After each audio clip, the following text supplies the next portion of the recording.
పదే పదే నేను చెప్తున్నా. ఆత్మ చాలా నమ్మకంతో, చాలా విశ్వాసంతో గత జన్మ తాలూకా వాసనల నుంచి చింతించే దాని నుంచి బయటపడి మళ్ళీ మరు జన్మలో నా శరీరాన్ని ఎంచుకొని ఒక దృఢమైన నమ్మకం, ఒక ప్రేమతో ఎంచుకుంటుందండి అది. ఇప్పుడు సాధకులు ఏం చేస్తున్నారండి? ఆత్మ వైపు ప్రయాణం చేస్తూ ఉన్నారు. ఆత్మ ఏమో శరీరాన్ని ఎంచుకుంది. శరీరంగా ఉన్న సాధకుడి మొత్తానికి ఇన్ని రోజులకైనా సరే ఆత్మ వైపు వెళ్ళి ఆత్మ ప్రేమికుడిగా మారుతూ ఉన్నాడు. ఇప్పుడు అర్థమవుతుంది, రోజు రోజు అవగాహన పెరుగుతూ ఉంది.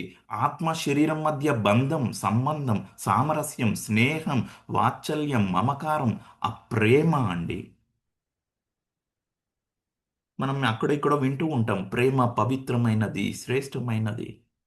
రామ్తా చెప్తాడు ఒక చోట, love is a cosmic glue that holds everything. సృష్టిలో ప్రతి దాన్ని పట్టి ఉంచుతున్నది ప్రేమ అనేసి చెప్తాడండి. ఆ ప్రేమతో ఆత్మ నీ శరీరాన్ని ఎంచుకుంది. నువ్వు తిరిగి మళ్ళీ శరీరంగా ప్రేమతోనే ఆత్మ వైపు వెళ్తూ ఉన్నావు. దాన్ని గట్టిగా పట్టుకోవాలండి. గుర్తుపెట్టుకోండి, ప్రేమ చాలా శ్రేష్టమైనది, పవిత్రమైనది, ఉన్నతమైందండి.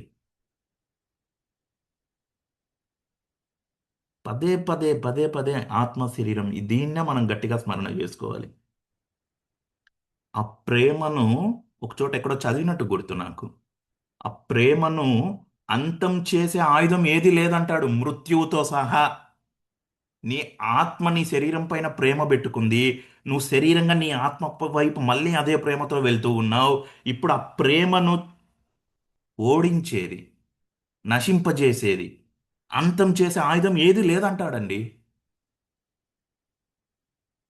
శాశ్వతత్వం అదే. So beautiful. Thanks for your time. Okay అండి, ఏమైనా సందేహాలు ఉంటే అడగండి.